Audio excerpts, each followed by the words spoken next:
इस वक्त हमारी मौजूदगी काशी हिंदू विश्वविद्यालय में है और आपको बता दें कि काशी हिंदू विश्वविद्यालय में सुरक्षा को लेकर लगातार सवालिया निशान उठता रहा है और इस बार मामला गंभीर है। इस बार बीएचयू के प्रांगण में एक दृष्टिबाधित छात्रा के साथ छेड़खानी का मामला है, जिसको लेकर बीते 4 दिनों से यहाँ पर छात्र छात्राएं धरने पर बैठे हैं, प्रोटेस्ट कर रहे हैं। इनसे बात करेंगे और जानेंगे क्या कुछ पूरा मामला रहा है। आपका नाम जानना चाहेंगे? मेरा नाम संतोष कुमार त्रिपाठी है। मैं विधि संकाय काशी हिंदू विश्वविद्यालय का छात्र हूँ। संतोष, बीते 4 दिनों से आप लोग यहाँ प्रोटेस्ट पे बैठे हुए हैं धरने पर, क्या कुछ घटना हुआ है? घटना ये हुआ कि 25/1/2023 को छात्रा अपने हॉस्टल से कला संकाय की तरफ जाती है। उसी दरमियान असीम राय, चूंकि पूर्व कला संकाय की डीन का बेटा है और एक लेक्चरर के पद पर प्रतिष्ठित है, एक शिक्षक है, वह उस छात्रा के पास जाता है। छात्रा के पास जाने के उपरांत जो है उससे गाड़ी में जबरन बैठाने की कोशिश करता है और ये विश्वास दिलाता है कि मैं कला संकाय छोड़ दूंगा। इस प्रकार के शब्दों का प्रयोग करता है। छात्रा उसके बावजूद विरोध करती है, वो कहती है मैं पैदल चली जाऊंगी। उसके बावजूद वो जबरन उस छात्रा को बैठाता है और कला संकाय ना ले जा करके वो एग्रीकल्चर ले जाता है। एग्रीकल्चर में जाकर के छात्रा के साथ अश्लील हरकतें करता है, जैसे कि प्राइवेट पार्ट को टच करना, उसके बाद किस करना। वो छात्रा विरोध करती है, अपना बचाव करते जैसे तैसे भागती है, आसपास के लोगों को चिल्लाती है मदद के लिए। आसपास के लोग आते हैं तो उनके साथ भी मारपीट किया जाता है। जो वो बचाते हैं उनके साथ भी मारपीट करने के उपरांत वह ये इस प्रकार की धमकी देता है कि तुम लोग आओगे तो तुमको नौकरी से निकलवा दूंगा। मेरा यहाँ पर कोई कुछ नहीं कर सकता। मेरे पिताजी यहाँ पर डीन रह चुके हैं। तो कहीं ना कहीं ये आपराधिक अभियुक्त के विरुद्ध फिर पकड़ करके मुकदमा पंजीकृत कमजोर धाराओं में किया जाता है। बीएचयू की संलिप्तता रही है इस पर, ये कहीं ना कहीं गलत हुआ है। आरोपी के खिलाफ मुकदमा भी किया जाता है। आप लोगों का आरोप है कि कमजोर धाराओं के अंतर्गत उस पर मुकदमा किया गया। क्यों लगता है कि एक पुलिस पर आप लोगों ने, उनके कार्यशैली पर एक सवालिया निशान आप लोगों ने उठाया है कि कमजोर धाराएं लगाई गई? आखिर क्यों, कहाँ कमी रही, क्या कुछ रहा? देखिए, छात्रा ने जो अपनी तहरीर में आरोपी के विरुद्ध जो दिया है उस पर स्पष्ट रूप में उसने ये लिखा है कि मेरे गलत जगह हाथ लगाया गया, मुझे किस किया गया। तो कहीं ना कहीं मैं एक विधि संकाय का छात्र हूँ। उस पर आईपीसी की धारा 376, आईपीसी की धारा 354B और आईपीसी की धारा 509, जाहिर सी बात है कि एक स्त्री की लज्जा भंग करना आईपीसी की धारा 509 के अंतर्गत आता है। कोई विश्वविद्यालय प्रशासन का कोई अधिकारी आप लोगों से मिलने आया? जी, प्रोक्टर साहब आए थे और केवल ये बात कह के चले गए कि उसके खिलाफ कार्रवाई हो जाएगी, लेकिन कुछ भी लिखित नहीं दिया गया है।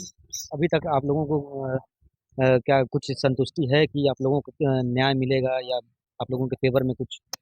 जब तक वीसी आके खुद नहीं बोलते तब तक हम लोगों को कोई संतुष्टि नहीं हो सकती। वीसी की 4-5 दिन हो गए, वीसी आके हम लोगों से मिले नहीं है और इसलिए ऐसा लगता है कि वो कुछ भी कोई सुनने वाला है नहीं। पुलिस के द्वारा जो कार्रवाई की गई उससे आप लोग क्या संतुष्ट हैं या नहीं? नहीं। पुलिस के द्वारा कोई कार्रवाई अभी जो आप लोग प्रोटेस्ट पे बैठे हैं, अगर आप लोगों की मांग पूरी नहीं की जाती है तो फिर आगे आप लोग क्या करें? आगे ये धरना और चलेगी। और भी लोग हैं, इनसे बात करेंगे। आपका नाम जानना चाहेंगे? जी, मेरा नाम सुमित सिंह है। सुमित, जो घटना हुआ है उसको लेकर क्या कहेंगे? सर, ये कहने की कोई बात ही नहीं है, क्योंकि ये तो बहुत संगीन मामला है और इस पर अगर प्रशासन ढिलाई कर रही है तो कहीं न कहीं ये बहुत ही गलत है। क्या लगता है कि आखिर प्रशासन क्यों ढिलाई कर रही है? सर, इसका रीज़न तो आपको बहुत मतलब कई छात्रों ने बता दिया कि जबकि पूर्व डीन के वो बेटे रहे हैं और ये खुद शिक्षक हैं, उनके पास पैसे की पावर है। तो कहीं न कहीं लगता है कि पावर की वजह से जी हाँ, मैं तो ये कहूँगा, खुल के कहूँगा कि पुलिस प्रशासन बिक गई है। शायद उसने पैसा दिया और धारा उन्होंने कम लगाया। क्या लगता है कि अब काशी हिंदू विश्वविद्यालय का प्रांगण छात्राओं के लिए सुरक्षित है या नहीं? देखिए, ऐसे सिचुएशन को देखते हुए तो बिल्कुल ही नहीं है, क्योंकि इस तरह से 4-5 केसेस हो गई हैं, इसलिए तो ये सही बिल्कुल ही सुरक्षित नहीं है और ऐसा होना भी नहीं चाहिए। प्रशासन को इस पर विशेष निगरानी करनी चाहिए कि क्यों ऐसा आखिर छात्राओं के साथ ही होता है और क्यों नहीं न्याय किया जाता है। विश्वविद्यालय प्रशासन का कोई अधिकारी आप लोगों से मिला? क्या कुछ बातें हुई कि नहीं अभी तक? देखिए, मिल लेना बहुत बड़ी चीज़ नहीं होती है जब तक कि किसी चीज़ पर निर्णय नहीं दिया जाए। ठीक है? मिलना क्या ही कहें, सिर्फ मिल करके या सामने रह करके आना या कहना कोई बहुत बड़ी चीज नहीं होती है। उन्होंने कोई भी हमें ऐसा यथायोग्य आश्वासन नहीं दिया जिससे कि हम इस चीज को मान सकें कि हमारे साथ न्याय कर रहे हैं ये लोग। आरोपी की गिरफ्तारी को लेकर आप लोगों की मांग है, अगर इस मांग को पूरा नहीं किया जाता तो फिर आगे आप लोग क्या स्टेप लेंगे? देखिए सर, जिस तरह से हम लोग निरंतर बने हुए हैं इसी तरह से बने भीड़ भाड़ रहेंगे। वाला इलाका नहीं होता है वो। यदि कोई ये कहे कि वो भीड़ भाड़ वाला इलाका होता है ओल्ड B1 के आसपास, तो वहाँ पे सचमुच कोई भीड़ भाड़ नहीं होती है। ऊपर से वो अकेली बच्ची, उसने कहा ठीक है, उसने रास्ता बताया कि सामाजिक विज्ञान उसके पास ना मैत्री जलपान है, आप मुझे वहाँ पे छोड़ दीजिए। कहता देखिए मुझे रास्ते सारे पता, आप बैठ जाइए।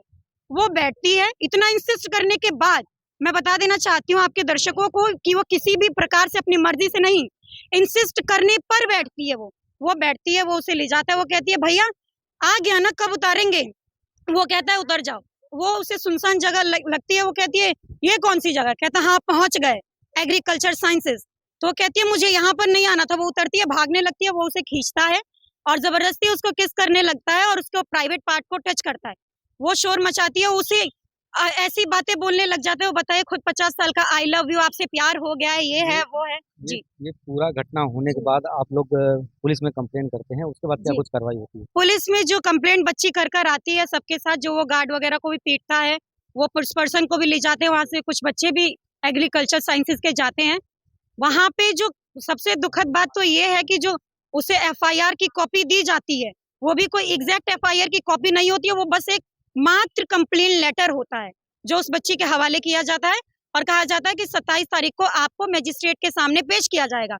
26 को नेशनल फेस्टिवल था, 26 को कुछ नहीं होता है। वो 26 को हम सभी को बताती है, 27 को उसे पेश ही नहीं किया गया, पेश नहीं किया गया। ऊपर से सुनिए दूसरा काम तो क्या होता है, दोनों पक्षों के बयान पर आप किसी को जमानत दे सकते हैं। क्योंकि मैं किसी भी कानून की छात्रा नहीं हूँ, लेकिन फिर भी मेरी नॉलेज में यह है कि दोनों पक्षों का बयान होता है तभी जमानत मिलती है। लेकिन क्या होता है, उस बच्ची से ना पूछताछ होती किसी भी प्रकार की और उस आरोपी को जमानत दे दी जाती है। वो भी इस वजह से, क्यों? क्योंकि पता ये चलता है कि जो बच्ची ने बताया, एक तो वो दृष्टिहीन है, जो उसने बताया वो एग्जैक्ट लिखा ही नहीं गया। FIR कंप्लेन लेटर में बस ये लिखा गया कि बदतमीजी होती है, बदतमीजी की है। बदतमीजी तो ये भी होगी ना, अगर कोई जबरदस्ती उसका हाथ पकड़े वो ना चाहे तो भी वो बदतमीजी ही है। क्या लगता है आप लोगों को कि आरोपी के खिलाफ कमजोर धाराएं लगाई गई और उसके जी। बाद उसे छोड़ दिया गया, तो क्यों ऐसा किया गया? इसके पीछे क्या कुछ है? जी, सबसे पहले तो कमजोर धाराएं तो अवश्य ही लगाई गई और कहीं ना कहीं बच्ची के साथ नाइंसाफी हुई है। और दूसरी बात यह है कि जो आरोपी है वो कहीं ना कहीं बहुत पहुंचा हुआ है। उसने खुद कहा है कि वो इंटर कॉलेज में एक टीचर है और उसके जो स्वर्गीय पिताश्री हैं वो यहाँ पर किसी फैकल्टी में डीन रह चुके हैं।